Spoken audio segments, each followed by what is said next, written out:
U.S. President Donald Trump is set to formally put a stamp on the USMCA trade deal in a couple of weeks, we think, but could face a roadblock as senior Democrats voice their concerns as two-day hearings by the ITC are underway in Washington, D.C. Joining us now for a look at all of this, these latest developments, is former U.S. Ambassador to Canada, Bruce Heyman. Ambassador, great to see you. Thank you for coming in. Good to be here. You know, it's interesting when you just go back a week or so ago and you start to see the Democrats after the midterm election saying, well, wait a second, we kind of want to look at this. We want to have another say, another look. Where are we in terms of whether or not this will get passed through Congress? Well, first of all, I don't think it's the short-term priority of the Democrats in the next few months. I think they're going to have a number of other things to work on. In addition, there's a process that takes place. As you mentioned, the ITC is having its hearings. There's a review process. So I think this gets actually really looked at in the middle of 19.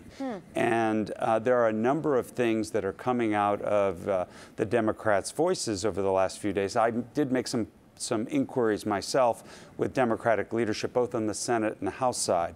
And there are clearly some things that are of concern to them, which may need to be amended in this deal. The first of which is this $16 an hour wage rate. The first question is that the right rate? But more importantly, it has no escalation for inflation. So the current NAFTA agreement's 25 years old. Can you imagine setting some wage rate 25 years ago? So I think they're going to look for something like that. Nancy Pelosi and others have used the word enforcement, enforcement, enforcement.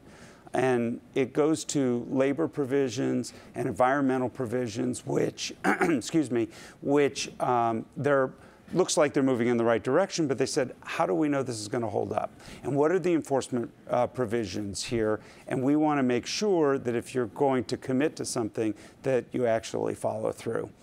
The third are tariffs. I know the Democrats are concerned, particularly on the tariffs to Canada and the 232.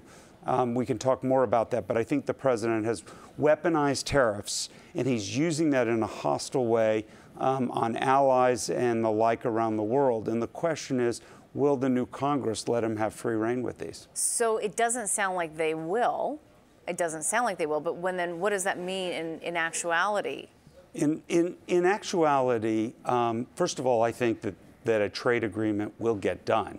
Okay, so I'm not overly worried. And by the way, we have NAFTA that we're working on today that we've had for 25 years. So it's not like we're in limbo or anything. So we have existing NAFTA, and I believe a new trade agreement will find a path to getting that done. But Democrats, as Congress holds the responsibility on foreign trade, are going to take a hard look at this, and they will look at various aspects. My guess is some days on your show over the next 6 or 9 months, you're going to sit down and say, oh my gosh, is this in trouble? Oh my gosh, what should we think? I would say calm down. There are going to be a lot of looks at this, and appropriately so. It's the largest trade agreement the U.S. has, and Congress should have a way in here. So, Ambassador, though, the takeaway is that this is going to take longer than we thought. I mean, I don't know how optimistic people were in terms of the shorter time frame, but nonetheless, you're saying 9 months, a good 9 months out. Yeah, or more. I think, honestly, the president really messed this up. His whole trade representative team kicked this down the road, and I know specifically in working with the Canadians while I was still sitting ambassador, they were having meetings with the president-elect and his team in New York, saying, we're ready, let's go. We'll negotiate NAFTA and we'll upgrade it. Everybody knew this needed to be upgraded. The Mexicans did the same. 2017 was the perfect year to get this done. We had no elections in any country. We had no impediments. This could have been done. The president could have pushed this through with the Republican House and Senate. But no, this got dragged on out. And so we had the Mexican elections, now we have the midterms, and this is going to get pushed into the U.S. elections and the Canadian elections. So do you then think that there's any additional risk with the time delay now? Well, there's always risk till it's done. I'm not overly concerned. I think we'll work all this out because I think they're all reasonable things that are being brought up to date. But again, many of these Democrats are just looking at these details now because they're going to have the responsibility of having the committee hearings and investigation of it and signing off on it. And signing off on it. They need to take the time to look at this. Correct. But everybody recognizes the Canada-U.S. relationship in particular, but also the North American relationships and incredibly important. Let's talk a little bit further then about the auto tariffs, where they stand, where we see them going. So this is the thing that really concerns me, where the president can sit down and just make determinations in the executive branch as to what's a national security risk. So all of a sudden, automobiles are now a national security risk. Earlier, it was steel and aluminum. What's to prevent him from saying anything is a national security risk and imposing tariffs?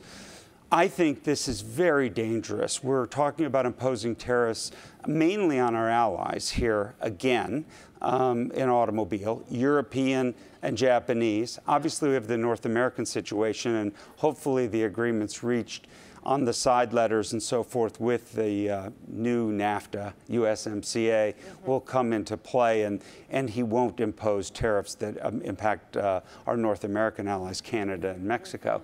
But this is very dangerous. I mean, we do not fully appreciate the implications of this and how it's affecting companies across the country. Let's talk a little bit more about that, because we do sit here and we say X equals Y, Z, etc. But the actual granularity of what we're seeing. I mean, if you take a look at the economy in Germany right now, they have declined their growth outlook. They are impacted. Europe is getting impacted. We're seeing the implications falling out right now. So give us a little bit more granularity, having been on Wall Street for 30 years, what you see as the economic implications. Well, we're definitely seeing international economies slow down. The U.S. is probably at a tipping point, not that we'll go negative, but the growth rate is definitely not nearly at the 4+% rates that we saw earlier this year. And so I think that markets have been adjusting appropriately around the world for this. But again, these are, when you start moving tariffs, monetary policy, fiscal policy, all these levers, he's moving everything. And this is a relationship of balances. And these sharp moves could destabilize a number of markets around the world. Do you feel, though, that with the midterm elections, that there are, in fact, better checks and balances, or is there just so much power still in the executive branch? The executive branch has a lot of power, and now we only have one house of Congress of the Democratic Party, so you do have more balance. There will be more checks and balances, but let's pause a minute and be optimistic here as we're going into U.S. Thanksgiving this next week. Congress so substantially changed in this last week. We have over 100 women coming in, people of color, people of different religious backgrounds. It looks very different. We took the average age of all of Congress down 10 years last week. And so Congress is going to be very, very different, and how it behaves and how it will look at things, I think, will more accurately represent more of America. Things like health care, things like education, things like gun reform, and maybe, all these AK, 15s and AR-15s and assault rifles. Maybe we should take a different look on that. I think Canadians would tell me that every day. So I think having all of this diverse population of women and people of various backgrounds is going to be very good for the United States of America, and a really positive sign that this is a rebuke to the president in an incredibly strong way. There's still, though, so much between now and when we almost see the impact of that more diverse Congress come about, and we've got so much to go through. We mentioned USMCA, we've got the tariffs, and we also, of course, have U.S.-China trade tensions. How does that play out? Well, I'm an eternal optimist. I hope this all works out, but the president has caused me to pause many times over the last 2 years, especially in the U.S.-Canada relationship, which is a head-scratcher why he would even go in that direction. But the fact of the matter is we have another issue that I think is a key issue that I think people up here should focus on, and that's the funding of the U.S. government, which is due on December 7th.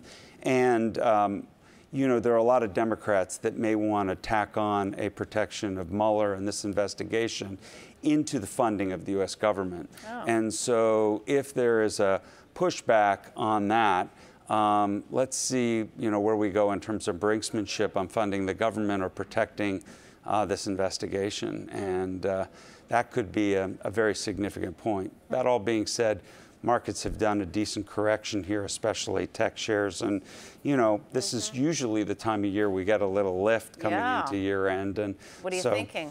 What am I thinking? Yes. You know, look, I think we're long in this rally, as I've told you before, and 10 years long.